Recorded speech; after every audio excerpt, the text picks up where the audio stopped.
morning, children.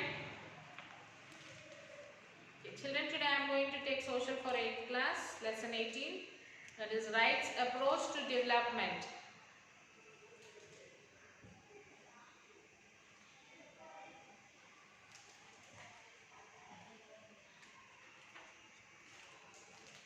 The idea of human rights. Like the idea of a democracy, the idea of human rights has gained ground all over the world during the 300 years. The idea of democracy, the same like the idea of democracy, the idea of human rights also gained ground all over the world during the last 300 years. It is held that all human beings, irrespective of who they are, their caste, gender, religion, country, etc., whether they are law-abiding or criminals, have certain basic rights which cannot be denied to them. Two of these rights are very important in the context of poverty. The right to dignified life and the right to liberty and freedom. Okay. The right to life means that all human beings have a right. All the human beings have a right to live in such a way that their human dignity is not compromised. Okay. The right to liberty and freedom.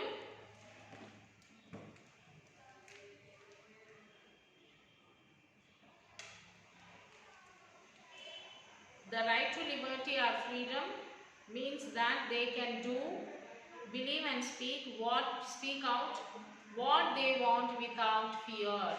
So right to liberty means what, children? Right to liberty and freedom means people, whoever it is, whatever they want to talk, without fear they can talk and live the life of their choice. However they want to lead their life, they can live. Okay. Pawan is a boy of 13 years and lives with his mother. Pawan is a boy of 13 years and he is living with his mother. He lives in a temple town visited by a large number of pilgrims. He lives in a village where there is a temple where many pilgrims used to visit that temple.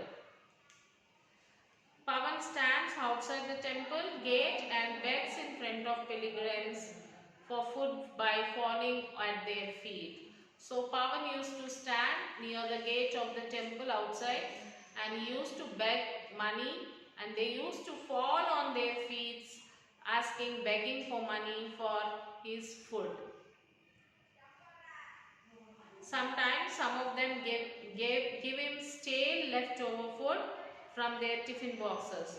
Sometimes some people used to give stale food. Stale food means padai, like the food which is spoiled. From their tiffin box, they used to take that stale food and give him. Sometimes he carries heavy bags for them and is paid a small amount. Sometimes he used to carry their bags which will be very heavy. So he used to carry, but he used to pay very less amount for that. His mother works in a house as domestic help. His mother used to work in the house as a domestic help, like a servant, maid. She works for almost 12 hours every day, all through the month. She works 12 hours a day. Throughout the month she will be working. She is constantly ordered about by her employers, including young children. So she will be constantly giving orders by her employers, like go and bring this, clean this room and wipe this floor, clean this floor. All these orders will be given by her employer. Even their children also order her. She is given leftover food after everyone else has eaten. So after everyone has eaten in that house, she will be given the leftover food. She is not allowed to sit before the employers. So at his mother where she is working, she is not allowed to sit in front of their employers. and has to always talk to them meekly, and also she must talk to them in a low voice. She is often insulted for some minor errors or delays and has to fight back her tears and anger, lest she be thrown out of job. And always she will be scolding. They will be scolding her for small errors. If she come late also they'll scold. If she does any mistake, like instead of keeping this book, instead of keeping here, if she keeps there, or any minor small errors, if she does also, they used to scold her. And what she used to do, she can't fight with them. If she fights with them, what will happen? She will have to lose her job. So she has to tolerate that.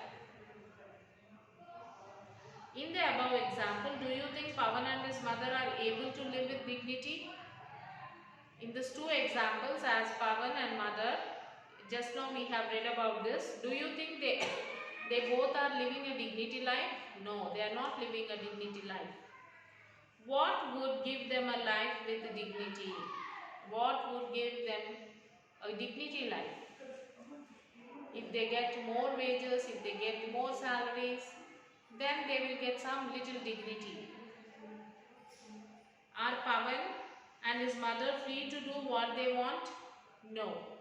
They are not free to do what they want, because our mother, she has to obey her employers, and there the boy who stays near the gate, he has to obey the people who give them money, or he can't do whatever he likes.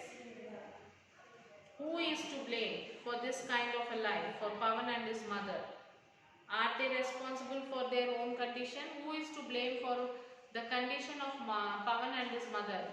Is they themselves are responsible, or who is responsible for it? Whose duty is to ensure that Pavan and his mother are able to live a life of dignity and freedom? Whose duty is this? To look after that Pavan and his mother can lead a dignity life.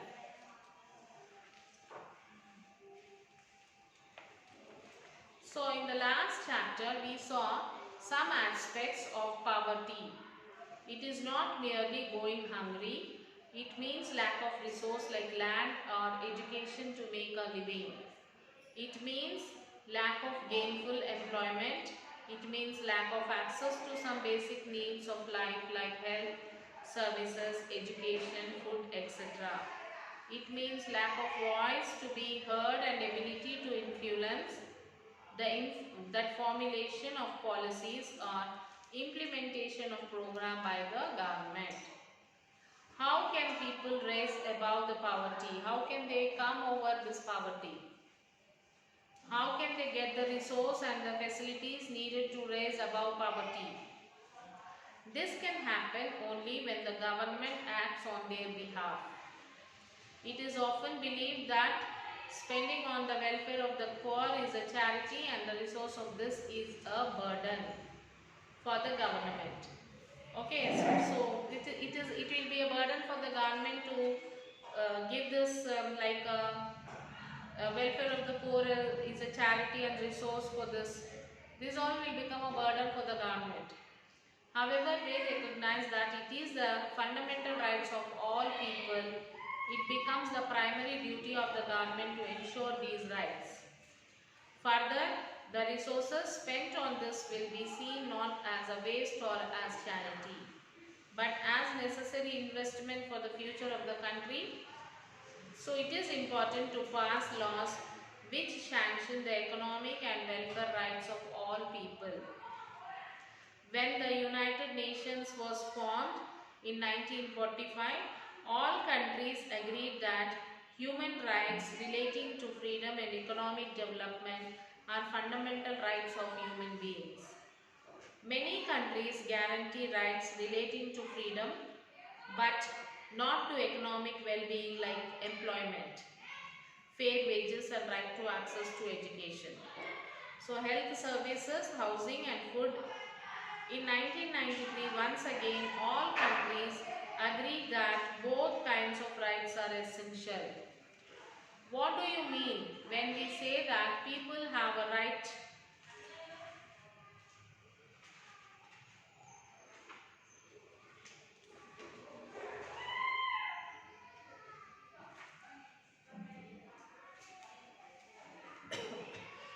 do you mean when we say that people have a right to food, education, health, housing, employment? We mean that it is the duty of the government to provide these for all its people.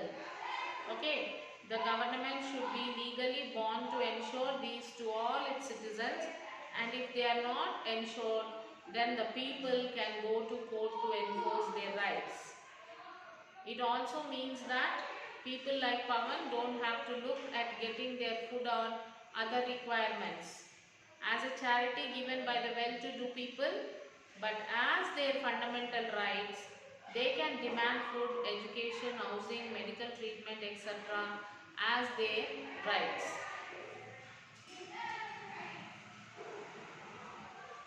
So this only be possible if the government makes laws in accordance with these ideas. In the last few years, the government of India has also made many such laws. So government of India also made many laws like this, like a child who is not in a position to look after himself or get education, they have the right to ask.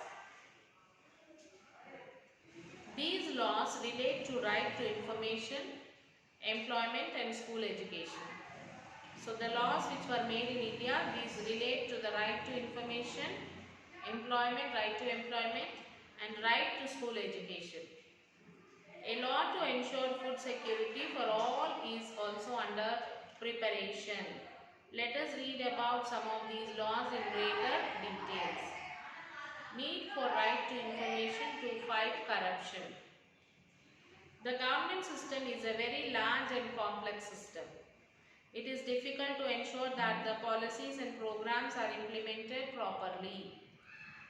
Programs which are undertaken to benefit the poor and remove poverty often do not reach the needy and the funds get diverted.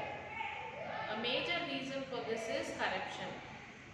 One major reason why corruption thrives is that the common people do not have proper information about the programs and how they are being implemented. So the poor or the people had no way to verify how the money was spent by the government or local body institutions. It was not possible to know how a building contract was allotted to contractor by a municipality or panchayat, or what quality of bricks and cement were used, or how many days of labor was spent in the work. This information was not shared with the people, yet in a democracy it is the people's money that is used for their welfare, and therefore people have the right to know how it is being used. So earlier it was assumed that the elected representative alone could ask about this information in legislative houses and check the corruptions.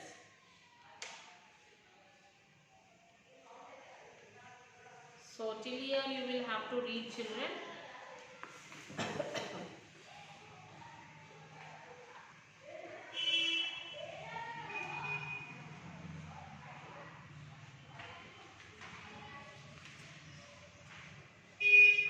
That is like all human beings, irrespective of their caste, gender, religion, country, etc., have certain basic rights which can't be denied to them.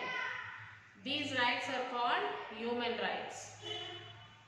And two of the human rights, right to liberty and right to freedom, are very important.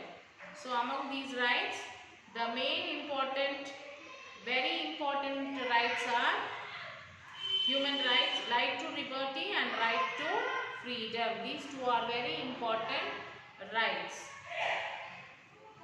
The right to liberty and freedom means that they can do, believe and speak what they want without fear. So the right to liberty and right to freedom means the person, the citizen, they can do, believe and speak whatever they want without any fear, without causing loss of freedom for others, and live the life of their own choice. Okay, then the government should ensure the fundamental right of the people. Then in 1945, right to freedom and economic development are agreed fundamental rights of all human beings. Then in 1993, once again all countries agreed that both kind of rights are essential. Okay, a group of people in Rajasthan organized Mazdoor Kiran Shakti Sangam MKSS and demanded information. About this we will later discuss in the next lesson, in the next section. Okay, and now the rights approach to development is like the RTI Act 2005, 73rd and 74th Constitution Amendments, and 86th Amendment, RTE Act 2009. Rights and duties, Indian Constitution. Then good governance factors. Okay, then non-renewable resources. That is iron, bauxite, copper, gold, lead, metallic minerals, and nuclear energy minerals, atomic, uranium, thorium, monazite, titanium. Then non-metallic minerals, mica, gypsum, apatite, barytes. Then fuel minerals, coal, lignite, petroleum, natural gas. And next is like rights, human rights, RTE Act, Human Rights 10th December, RTE Act 2009, and the Right to Information is 2005, Fundamental Rights 6. Then rights, fundamental duties, RTE, RTI, right to food, right to employment, right to liberty and freedom, and right to dignified life. Okay, in this, like you may be asked some of the questions, what would give them a life with dignity? For the Pavan and for his mother, what would give the dignity, children? Yes, proper food and job would give them a life with dignity. Pavan should be given proper education facility. Okay, and are Pavan and his mother free to do what they want? No, they are not able to. They are not free to do whatever they like. Who is to blame for this kind of life of Pavan and his mother? Are they responsible for their own conditions? The government is totally responsible and to be blamed for this kind of life. The ignorance of the people about the fundamental rights also responsible for such situations. So whose duty is it to ensure that Pavan and his mother are able to live a life of dignity and freedom? It is the duty of the government to ensure that Pavan and his mother are able to live a life of dignity and freedom.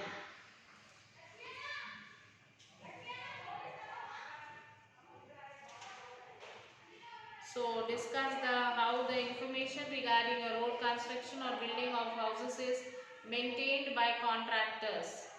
Information regarding a road construction. The total estimation to complete the road construction or building houses. Then the cement, sand, rods, etc. used in construction. Quantity against cost and details. The labor charge per day against the number of days required to complete the construction.